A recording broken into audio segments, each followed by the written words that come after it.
Hello, everyone. Thanks for having me here for this workshop. And as mentioned earlier, I'm with Obesity Canada. I come at this from a couple different angles. I did my academic training. I have a PhD in kinesiology, and so my research that I was focusing in on was physical activity and obesity. Um, I have a background previously of working as an exercise physiologist, and I've even taught nutrition at a college and those sorts of things. So I have kind of that background to to kind of be a foundation, but I also have my own lived experience with obesity, and I kind of shifted away from my academic work and started focusing more on patient advocacy and the work that I do with Obesity Canada after I had my bariatric surgery. So I kind of come at it from both angles, and I kind of pull in some of the perspectives of the people within our community and their experiences. So I tried to pull a little bit of that and what I've heard from our community members into what I'm going to talk about today. Is the intro slide. So we don't need that. Just a quick plug for Obesity Canada. If you aren't aware of who we are a national health charity in Canada. We focus on transforming how people living with obesity are seen, understood, and supported. And we do that through these three kind of pillars of research, education, and advocacy. So you can check us out if you're interested later. I was asked to talk a little bit about some of the patient challenges for lifestyle prescription. And so I got a lot of ideas that started brewing in my head when I started thinking about this talk. But we all know that being active and eating well are important to our health and well-being. So why is it so challenging for people uh, to take on these behaviors and make these changes?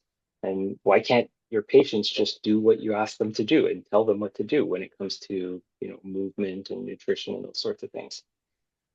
We first have to recognize that human behavior and behavior change is very complex. So, to begin, virtually everything that we're talking about and asking our patients to do in this realm around activity and nutrition kind of goes against evolutionary survival and how our bodies are supposed to manage energy consumption and expenditure.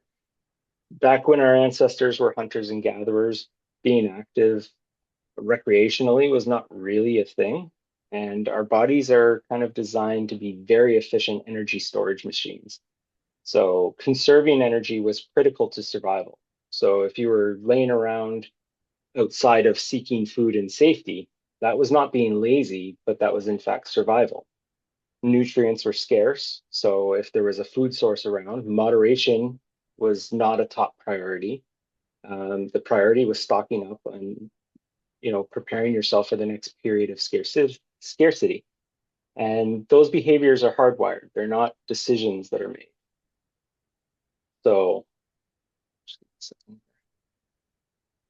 um, now what we end up doing is we're throwing those same super efficient energy storage machines with all the same ancient survival drives into the modern environment that is very different than what we were experiencing back then.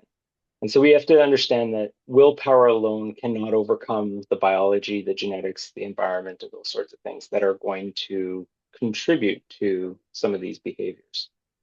Um, a common story within our community that I've heard is people being frustrated with their doctors when they get advice around diet and exercise and those sorts of lifestyle prescriptions because they are often inactionable. They're not actionable advice. It's maybe something that's kind of thrown at you as you're leaving the room, like secondary things.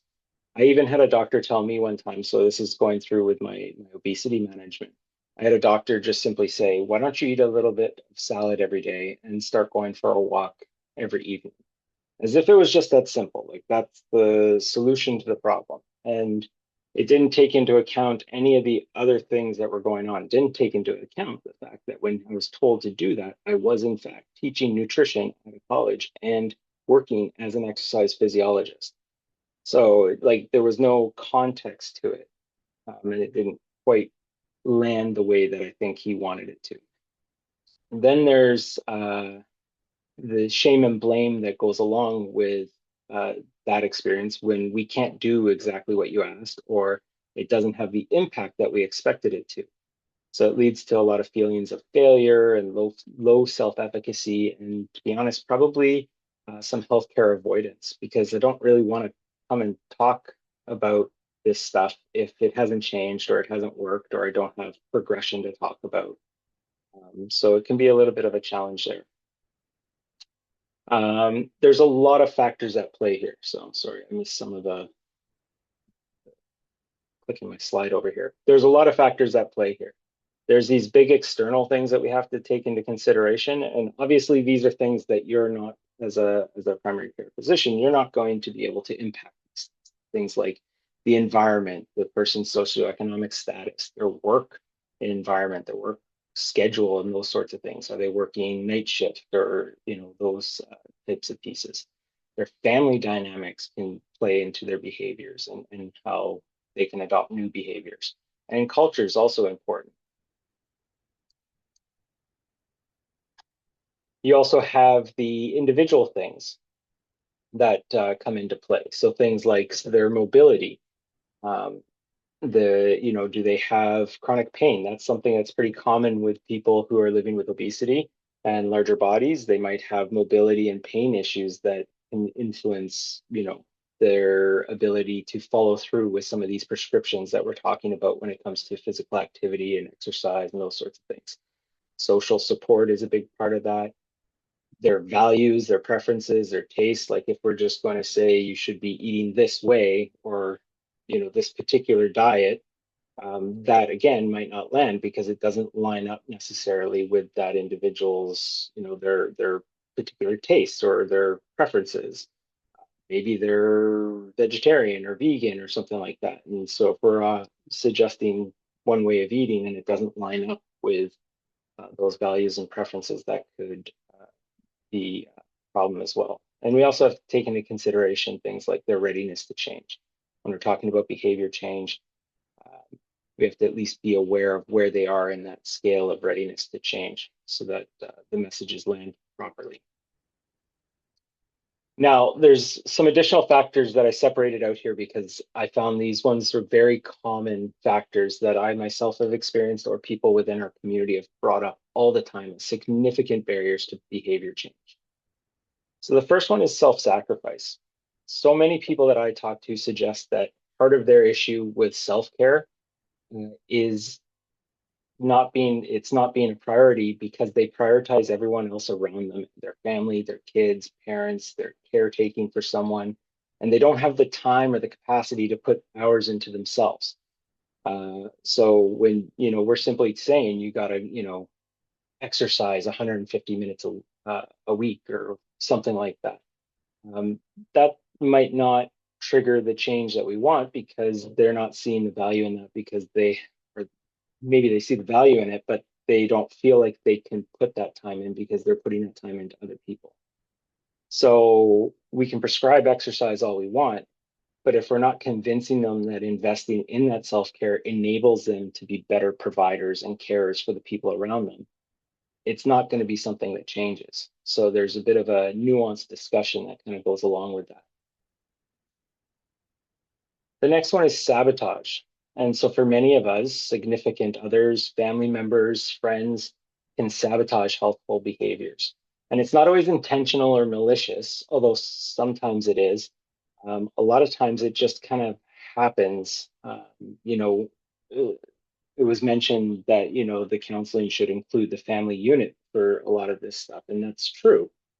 I found a lot of times people will have like their significant other go on the same diet with them or go on that, exercise regime with them, or, we're going to agree to go to the gym together, or we're going to do all these things um, as a couple.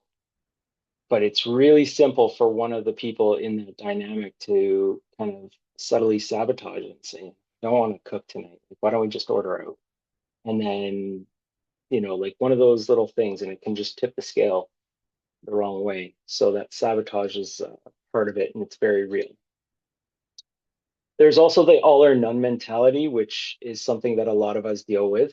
So when we get fired up and motivated to make all these behavior change, we throw all of our chips into the middle and we decide we're going to change everything all at once.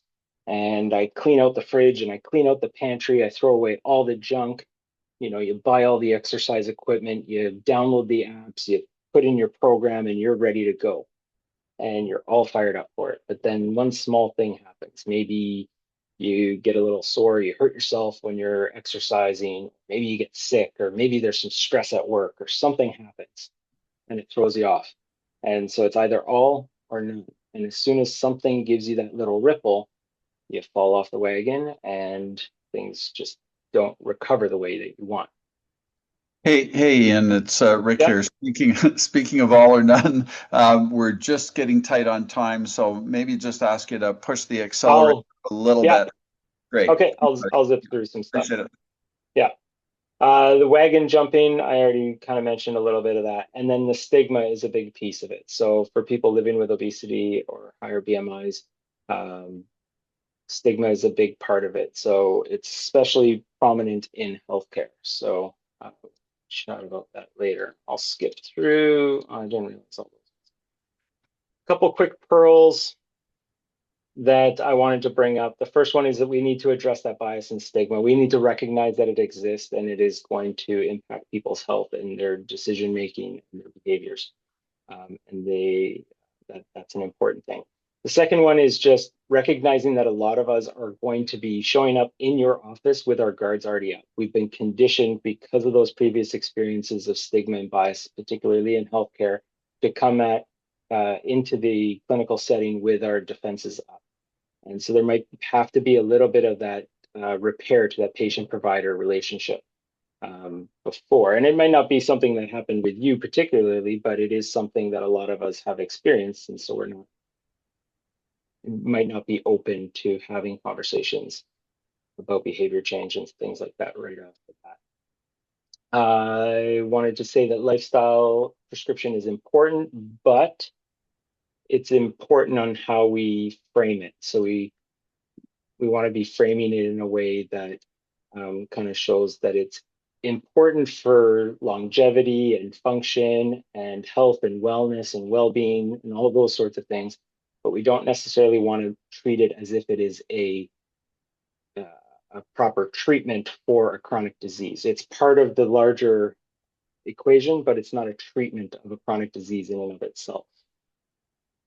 And then finally, the last piece is just knowing your scope of practice and the limitations that you have as with the time that you have and the ability to fully counsel them. You're not going to be able to do things that a dietitian would be able to do and go into the details. Same thing with like an exercise physiologist or those sorts of things.